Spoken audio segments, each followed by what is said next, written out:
네, 우리 청년들의 귀한 찬양 너무나 감사합니다. 네, 굉장히 가슴이 굉장히 벅차네요. 너무 찬양도 좋고 그냥 이렇게 앞에 서 있는 것만으로도 큰 은혜가 되는 것 같습니다. 우리 청년들 힘내시라고 격려 박수 한번 네, 크게 네.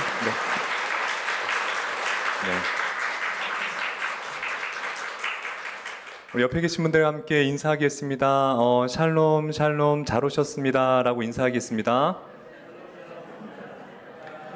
네. 네, 정말 잘 오셨습니다. 오늘 또 점점 추워지는데 또 건강하시고 또 영혼이 날마다 평안하시기를 좋으신 예수님의 이름으로 축원합니다. 오늘 말씀의 제목은 모세의 5번째 이야기인데요. 없이 사는 법을 배울 때 보이기 시작합니다 라는 제목으로 잠시 하나님의 말씀을 나눴으면 좋겠습니다.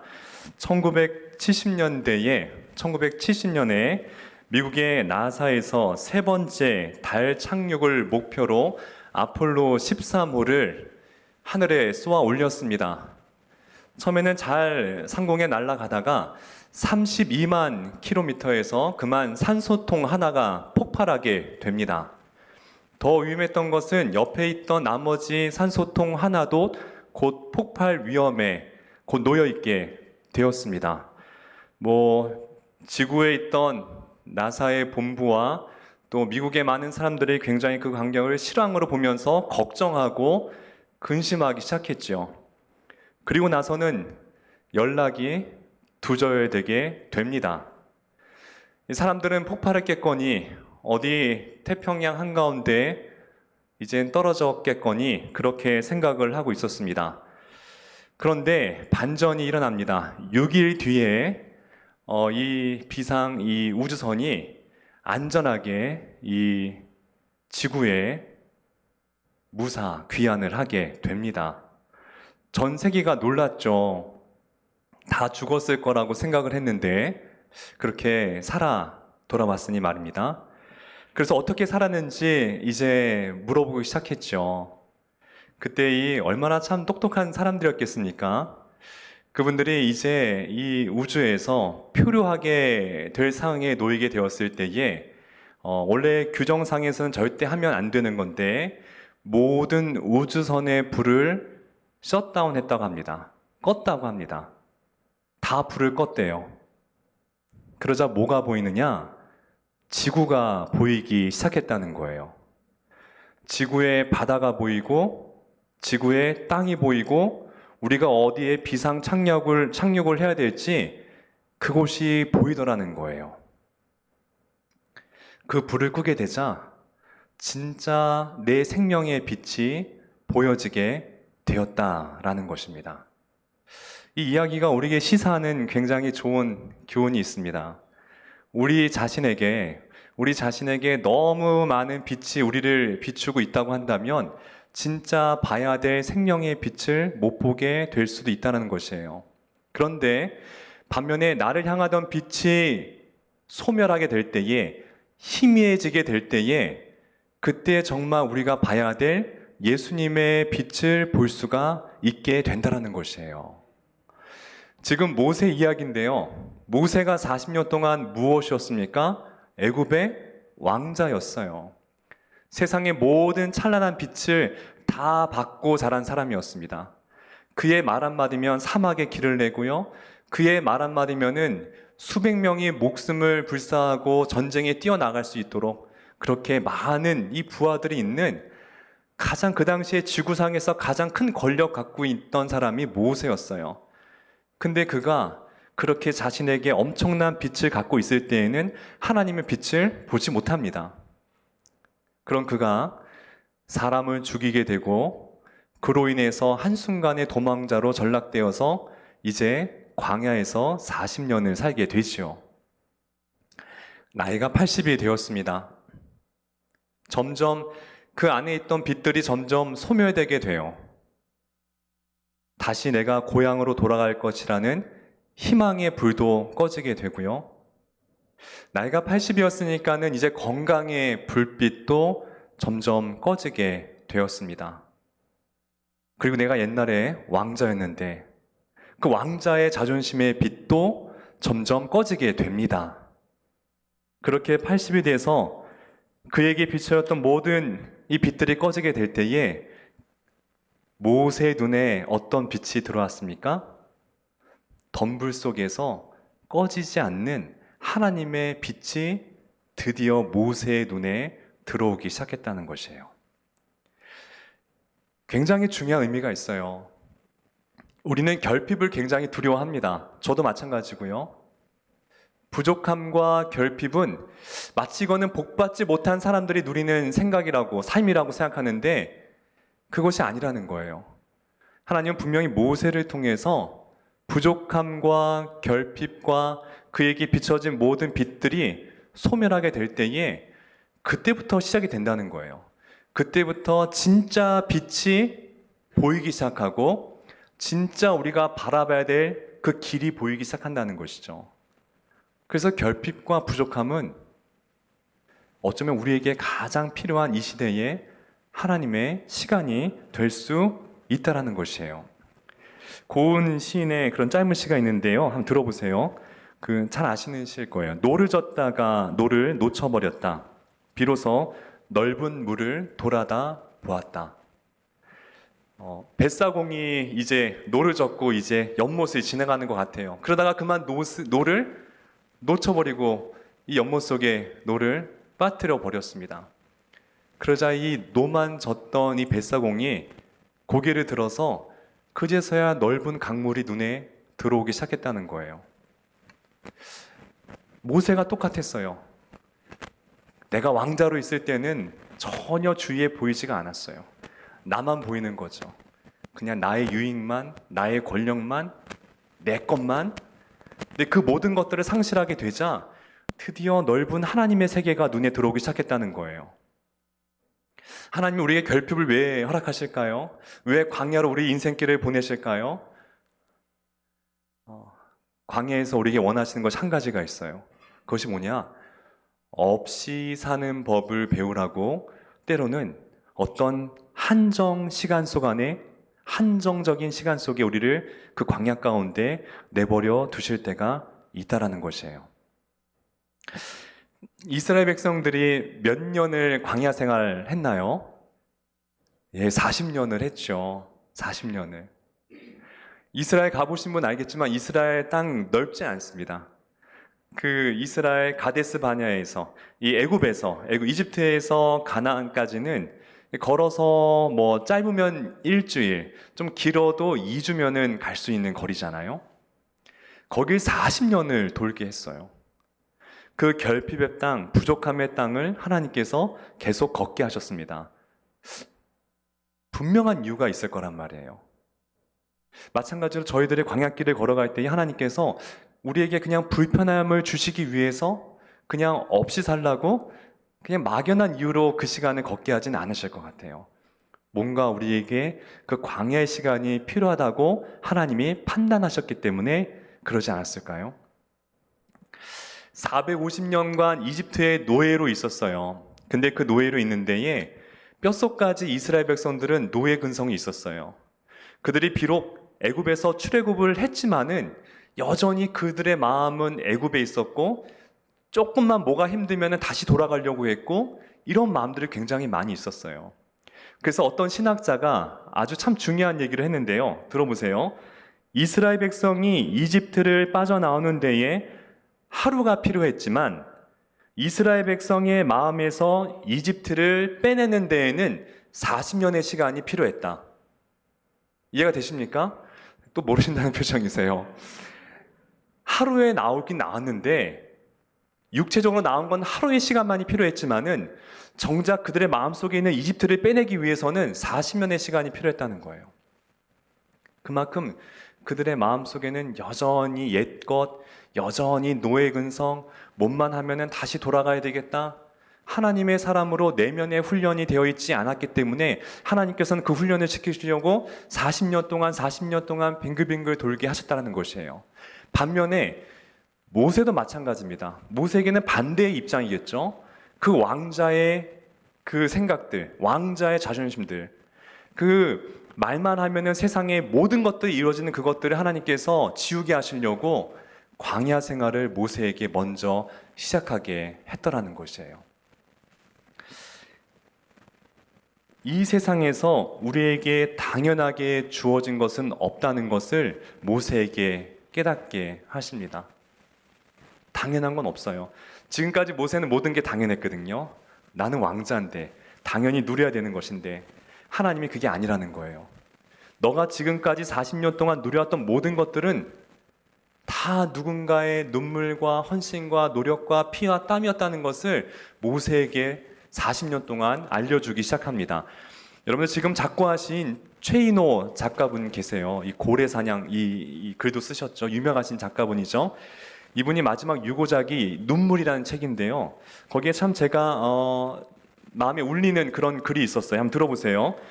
우리들이 이 순간 행복하게 웃고 있는 것은 이 세상 어딘가에서 까닭없이 울고 있는 사람의 눈물 때문입니다.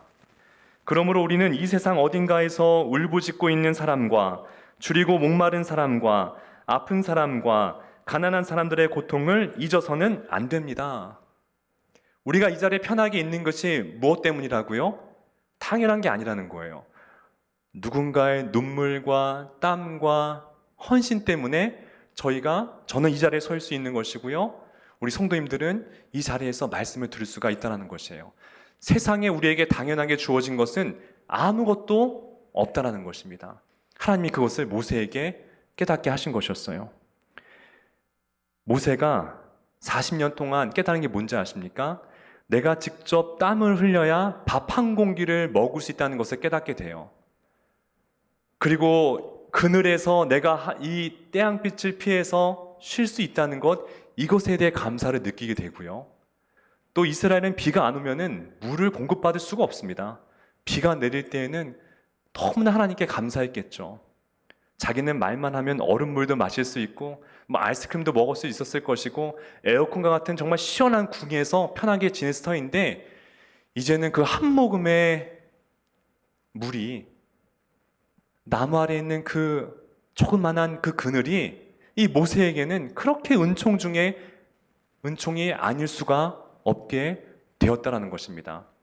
우리에게 주신 말씀이에요. 우리가 광야에서 뭘 느낄 수 있는지 아십니까? 하찮고 사소해 보이는 모든 것들이 그 결핍의 땅에서는 모든 게 다 소중하다는 것을 깨닫기 시작해요. 우리 남자분들 군대 가면 아시잖아요. 초코파이에 목을 매요. 제가 진짜 우리 군대 갔을 때 초코파이 더 먹으려고 개종하는 애들 굉장히 많이 왔어요. 여기 가면 2개 주고 저희 가면 1개 주고. 지금은 모르겠어요. 저희 땐 그랬어요. 그런 하찮은 것, 아직 그 초코파이가 하찮다는 게 아니라 그런 작은 것들이 결핍의 땅에서는 굉장히 소중하게 다가올 수가 있다는 것이에요. 그걸 누구한테 알려줬냐? 모세에게 깨닫게 하는 거예요. 모세에게. 그리고 우리에게 말씀하시는 거예요. 어떤 성도가 수도원을 방문을 합니다. 그리고 그랬을 때 수도사가 물었습니다. 성도님, 어떻게 오셨나요? 성도가 말했습니다. 예, 제가 이것도 필요하고 저것도 필요해서 기도를 하려고 왔습니다. 그러자 수도사가 말합니다. 네, 그렇다면 그것들을 달라고 기도를 하십시오. 그런데 우리 수도원에서 배워야 할 최고의 덕목은 그것이 없어도 사는 법입니다. 라고 얘기를 했대요. 그랬겠죠. 수도사의 수도승들은 없이 사는 것을 배우는 게 그들의 어떤 큰 훈련 중에 하나이지 않겠습니까? 모세에게 그것을 훈련을 시켰고요. 그리고 인생의 광야길을 걸어가는 저와 여러분들에게 때론 하나님께서 없이 살아가게 할 때가 있다는 것이에요. 궁핍하게 하시고 핍절하게 하시고 부족하게 하시고. 왜냐? 이따가 말씀드리겠지만은 그래야지만이 보이는 하나님의 빛이 있다는 것을 깨닫게 하시기 위함이에요. 모세가 2 아들을 광야에서 얻게 됩니다. 제가 지난번에 말씀드렸어요. 첫 번째 아들의 이름 기억하십니까? 게르솜. 네. 게르솜 맞습니다. 무슨 뜻이에요? 나그네. 둘째 아들의 이름이 뭔지 아십니까? 괜찮습니다. 오늘 알려드릴게요. 엘리에셀이에요. 엘리에셀. 제가 엘리는 지난 주일에 말씀드렸어요. 엘리멜렉 이야기하면서 엘리는 엘리 나마 사박다니 나의 하나님, 나의 하나님. 엘리에셀, 에셀은 도움이시다는 뜻이거든요. 엘리에셀은 나의 하나님이 도움이 되신다는 뜻이에요. 게르솜과 엘리에셀, 모세가 그렇게 이름을 지은 이유가 있습니다. 모세가 40년 동안 내가 왕자로 살았던들, 혹은 40년 동안 목동으로 살았던들, 그 인생이 나그네라는 것에는 별 차이가 없다는 것을 깨닫게 됩니다. 내가 왕자로 살았든, 내가 40년 동안 목동이었든, 결국은 나그네 인생이라는 것이에요. 그것을 깨닫는 사람만이 하나님의 도우심을 구하며 의지하며 살 수 있다는 것이에요. 그래서 그것을 아들의 이름에 지어주는 거예요. 얘들아, 너희도 나그네야. 그걸 잊으면 안 돼. 그러니 너희들은 언제 어디서나 하나님의 도우심만을 구하고 살아야 돼. 이것을 그 아이들에게 몸소 이름을 지어주면서 깨닫게 했다라는 것입니다. 수천 년이 흘러가요. 구약에 모세가 있다고 한다면 신약에도 모세 같은 인물이 탄생이 됩니다. 누굴까요? 사도 바울이죠. 바울도 모세와 같이 굉장히 유력한 집안의 아들이었어요. 여러분 터키 가시는 분들 아시겠지만은 그 당시에 굉장히 부유했던 중심지였던 동네가 다소라는 곳이 있었습니다. 지금도 가면은 굉장히 멋진 아름다운 도시거든요. 거기에 태어난 사람이 바로 사도 바울이었습니다. 아버지가 굉장히 부자였어요. 아버지가 굉장히 부자였고 권력도 있었던 것 같아요. 그래서 이 바울은 유대인이면서도 로마 시민권자였어요. 로마 시민권은 아무나 받을 수가 없어요. 어떤 큰 공을 세우거나 아니면 돈이 굉장히 많거나 둘 중에 하나이지만이 로마 시민권을 받을 수가 있는데, 근데 어떤 것 때문에 받은지는 성경에 나오지 않지만 아무튼 바울의 아버지는 정말 굉장한 분이었던 것 같아요. 바울은 어떤 사람이었냐? 엄친아였죠. 젊은 청소년 시절에 이 바울을 갖다가 예루살렘으로 유학을 보냅니다. 유학의 가장 유명한 학파인 가말리엘 학파에 그 아이들을 들여보내게 되죠. 율법 학자를 키우기 위해서, 쉽게 말하면 유명한 대학교의 교수로 키우기 위해서 보냈던 것이었어요.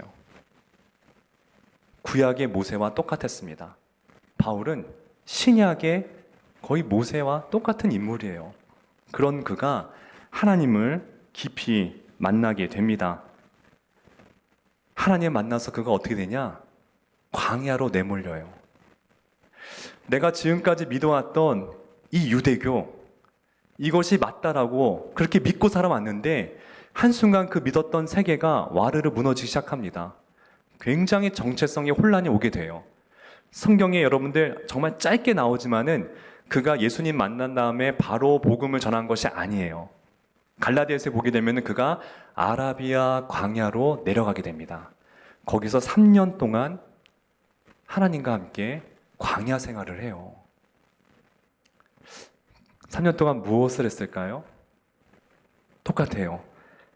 없이 사는 법을 배우기 시작하고요. 자신의 비춰졌던, 자신의 정말 그 찬란했던 가문, 정말 부유했던 그 경제적인 경제력, 이 모든 것들이 다 허황된 빛이었다는 것을 깨닫게 되고 그 빛을 소멸시키기 시작합니다. 그리고 한 빛을 바라봐요. 그게 예수의 빛을 보기 시작합니다. 이 광야 속에서 이 사도 바울은 무엇을 배웠느냐? 없이 사는 법을 배우고요. 또 고난을 어떻게 이겨내는지 그 삶을 터득하기 시작합니다. 사도 바울이 광야 속을 통해서 진짜 새 사람으로 거듭나요. 우리가 고린도후서 11장 23절, 27절 말씀인데 제가 읽어드릴게요. 한번 들어보세요. 그가 광야를 거쳐서 어떤 사람으로 이렇게 변모됐는지 한번 보세요. 나는 수고도 더 많이 하고, 제가 세번역입니다. 세번역 성경으로 읽어드릴게요. 감옥살이도 더 많이 하고 매도 더 많이 맞고 여러 번 죽을 뻔하였습니다. 유대 사람에게서 마흔에게서 하나를 뺀 매를 맞은 것이 5번이요 채찍으로 맞은 것이 3번이요 돌로 맞은 것이 1번이요 파선을 당한 것이 3번이요 밤낮 꼬박 하루를 망망한 바다를 떠다녔습니다. 자주 여행하는 동안에는 강물의 위험과 강도의 위험과 동족의 위험과 이방 사람의 위험과 도시의 위험과 광야의 위험과 바다의 위험과 거짓 형제의 위험을 당하였습니다. 수고와 고역에 시달리고 여러 번 밤을 지새우고 줄이고 목마르고 여러 번 굶고 추위에 떨고 헐벗었습니다. 고난을 터득하는 법을 광야에서 배웠어요. 없이 사는 법을 통해서 이 모든 것들을 배우게 됩니다. 그래서 그가 빌립보 교인에게 아주 자랑스럽게 얘기하는 거예요. 자신과 같이 살라고 말하면서 빌립보서 4장 11절에서 13절 이건 같이 읽었으면 좋겠습니다. 시작. 내가 궁핍해서 이렇게 말하는 것이 아닙니다. 나는 어떤 처지에서도 스스로 만족하는 법을 배웠습니다. 나는 비천하게 살 줄도 알고 풍부하게 살 줄도 압니다. 배부르거나 굶주리거나 풍족하거나 궁핍하거나 그 어떤 경우에도 적응할 수 있는 비결을 배웠습니다. 나에게 능력을 주시는 분 안에서 나는 모든 것을 할 수가 있습니다. 그 결핍의 땅 속에서 나는 뭐든지 할 수 있는 자족의 능력을 배웠다는 거예요. 이게 하나님이 주신 능력이었다는 거예요. 자, 그렇다면 결론입니다. 우리가 부족함을 통해서 우리는 무엇을 궁극적으로 얻을 수 있느냐? 부족함은 하나님께서 채우실 공간을 만들어 준다는 것입니다. 부족함이 있어야지 그 부족함 가운데 하나님께서 채워줄 수 있는 공간이 될 수 있다는 것이에요. 예수님께서 직접적으로 말씀하신 복이 무엇인지 아십니까? 팔복이죠. 팔복의 공통점이 무엇인지 아십니까? 부족함이에요. 모르셨죠? 의에 줄이고 목마른 자, 또 심령이 가난한 자, 애통한 자, 그 팔복이 가만히 보게 되면은 다 부족함이 복이라고 말씀하시는 거예요. 왜 복일까요? 마음이 청결한 자, 하나님이 직접 그 마음 가운데 찾아와 주시겠다는 거예요. 그리고 심령이 가난한 자, 하나님께서 그 마음에 천국으로 채워주시겠다는 거예요. 부족함과 결핍이 준 축복이 뭔지 아십니까? 하나님께서 채워주실 공간이 되기 때문에 그 부족함이 복이 된다는 것이에요. 우리가 다 누리고 있어요. 우리가 모든 걸 다 할 수 있는 능력이 있어요. 그러면 그 마음 가운데, 그 내 삶 가운데 하나님이 하실 일이 무엇이 있겠어요? 없다라는 거예요. 오히려 빈 마음을, 깨끗한 마음을 많이 가진 자, 가난한 심령을 많이 갖고 있는 자, 의에 줄이고 굶주린 자가 많은 자, 그것이 그 용량이 넓은 가운데에 오히려 하나님께서 직접 그 공간 가운데, 빈 공간 가운데 채워줄 복이 많다는 것을 꼭 믿으시기를 바랍니다. 그래서 고린도후서 12장 9절에 바울이 마지막으로 이렇게 얘기를 하는데요. 우리 또 같이 한번 읽어봤으면 좋겠습니다. 시작. 나에게 이르시기를 내 은혜가 내게 족하도다. 이는 내 능력이 약한 데서 온전하여 짐이라 하신지라. 그러므로 도리어 크게 기뻐함으로 나의 여러 약한 것들에 대하여 자랑하리니 이는 그리스도의 능력이 내게 머물게 하려 함이라. 내가 그리스도를 위하여 약한 것들과 능욕과 궁핍과 박해와 공고를 기뻐하노니 이는 내가 약할 그때에 강함이니라. 바울이 이걸 깨달은 거예요. 약한 게 진짜 능력이었구나. 내가 약하기 때문에 나머지 부분을 하나님께서 24시간 나와 동행하셔서 내 능력이 되시는구나. 바울이 이걸 안 거예요. 사랑하는 우리 교우 여러분들, 우리 인생에 때로 우리를 향한 빛이 희미해질 때가 있어요. 그것이 건강의 빛이든 경제적인 빛이든 관계의 빛이든 뭐 가족 간의 어려움의 빛이든 걱정하지 마세요. 그 약할 때 하나님께서 여러분들을 위해서 또 빈 여백과 공간을 복으로 채워주실 것입니다. 낙담하지 마시고 기도하시면서 끝까지 하나님을 신뢰하셔서 하나님과 24시간 동행하시면서 하나님의 큰 축복을 누리시기를 좋으신 예수님의 이름으로 축복하고 축원합니다.